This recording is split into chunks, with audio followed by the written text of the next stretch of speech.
a modern bathroom, a bottle of body wash with a name like Coastal Breeze, a bar of soap on a small white tray. Globally, the soap industry is worth roughly $40 billion a year.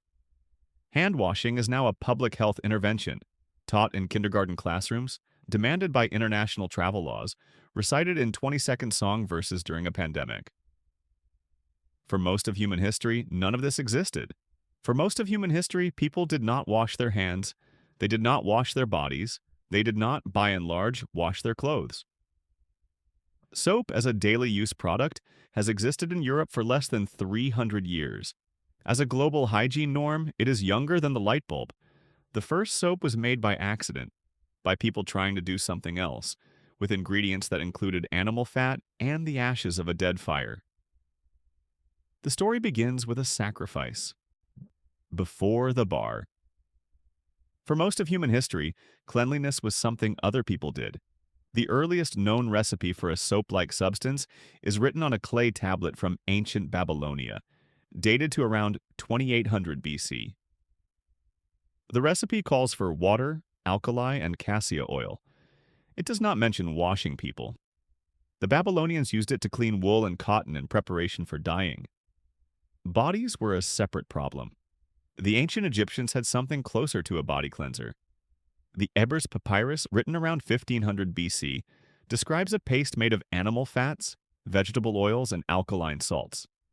It was used by priests for ritual purification and by physicians to treat skin diseases. It was not what most Egyptians used to bathe. Most Egyptians bathed in the Nile. The ancient Greeks did not use soap. They covered themselves in olive oil, then scraped the oil and dirt off with a curved bronze tool called a strigil. This method was widely admired for its hygiene. It was also widely admired by the small group of slaves who had to wield the strigils. In other parts of the world, people used clay, sand, ash, urine, or simply patience. Many used nothing at all and accepted that they smelled like their environment. For most of human history, cleanliness was something other people did. 77 AD, Mount Sapo. In the 1st century, the Roman natural philosopher Pliny the Elder wrote down a recipe for soap. He attributed it to the Gauls. The Gauls, according to Pliny, boiled goat tallow with the ashes of a particular hardwood, beech, and produced a substance they used to dye their hair red. Roman men, Pliny noted, were beginning to imitate the practice. He did not appear to think much of it. Romans did not, on the whole, use soap to wash. The Roman bathing ritual involved heated water, oil, the strigil, and several hours of conversation. Soap was, at most, a hair product. There is a Roman legend, often repeated and almost certainly false, about a place called Mount Sapo. According to the legend, animals were sacrificed and burned at the top of the hill. Rain washed the fat and ash down the slope into the Tiber River. There, women doing laundry noticed that the water cleaned their clothes more effectively than usual. The word soap supposedly comes from Sapo. The story is enchanting. The etymology is wrong. Soap most likely comes from a Germanic root, not a Latin one.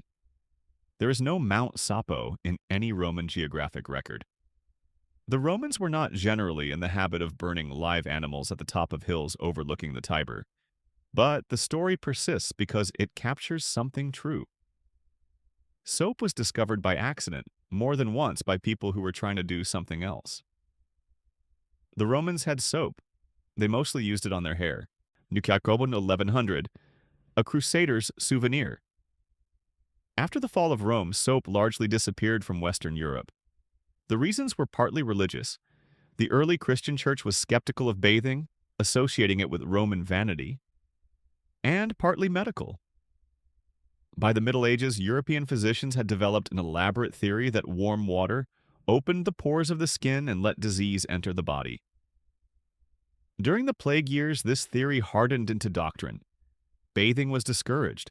Soap was for laundry and for sores. For roughly 500 years, Europe smelled.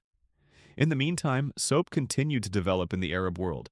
The city of Aleppo in modern-day Syria produced a hard green soap made from olive oil and laurel oil. It was widely traded. When European crusaders arrived in the Middle East in the 11th and 12th centuries, they encountered Aleppo soap and brought it home with them. In Spain, where olive oil was abundant, local soap makers developed their own version, made of olive oil and lye. It came from the region of Castile and was named accordingly. By the 16th century, Castile soap was being imported to England, where it was sold as a luxury good and taxed accordingly. King Henry VIII had personal Castile soap. Most of his subjects did not. It would take another 300 years before a chemist in revolutionary France figured out how to make soap cheap. For 500 years, Europe smelled. 1791, the French chemist. In 1791, in the middle of the French Revolution, a Paris chemist named Nicolas Leblanc patented a process for making soda ash from ordinary salt. Soda ash, sodium carbonate, was the alkaline ingredient soap makers had spent centuries gathering from burnt seaweed and wood. It was expensive, it was scarce, and it was the bottleneck. Leblanc's process replaced it with a cheap industrial product made from common salt, sulfuric acid, and limestone. Soap making changed overnight.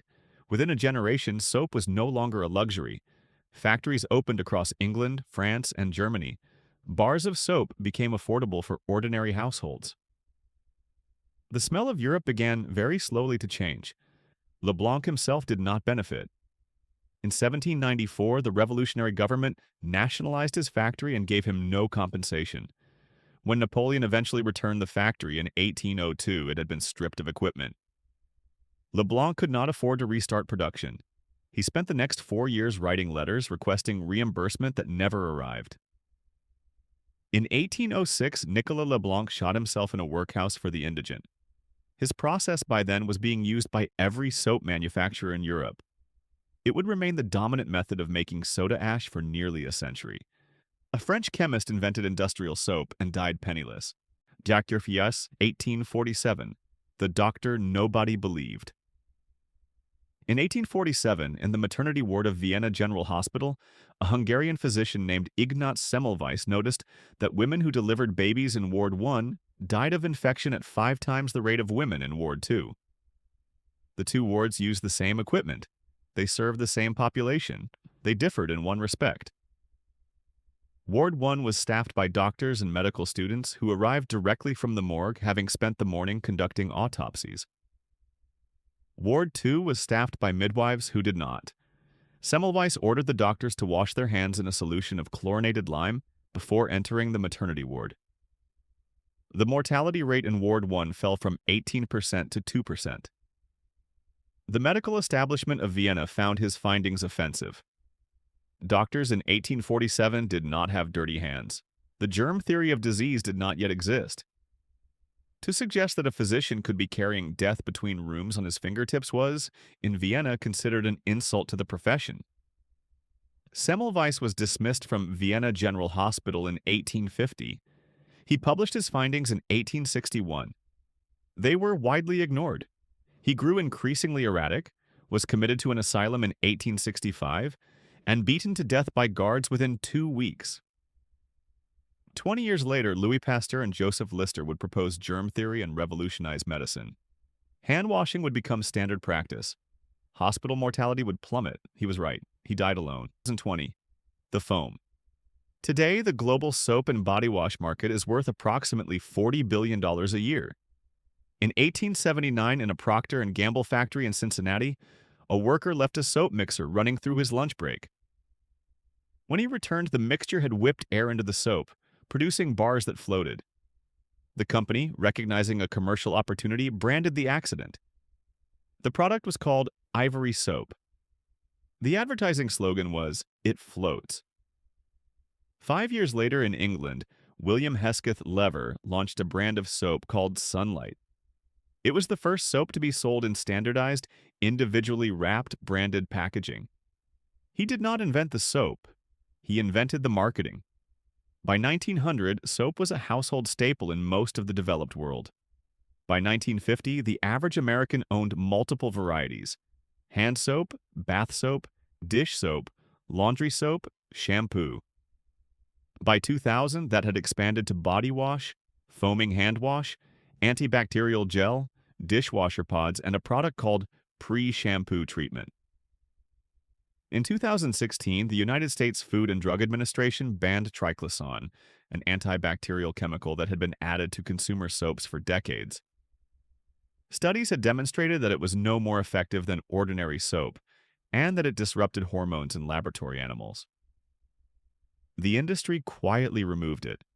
In 2020, during the global pandemic, governments around the world rediscovered hand washing. Public service campaigns reminded the public to scrub for 20 seconds, the length of one verse of Happy Birthday. Sales of soap doubled. A small but growing market now sells soap made of olive oil and lye, cured for months on wooden racks packaged in waxed paper. The recipe is almost exactly Castile soap. The soap on Mount Sapo would still work. Thank you for watching. Every object has an origin. Click here for the next one.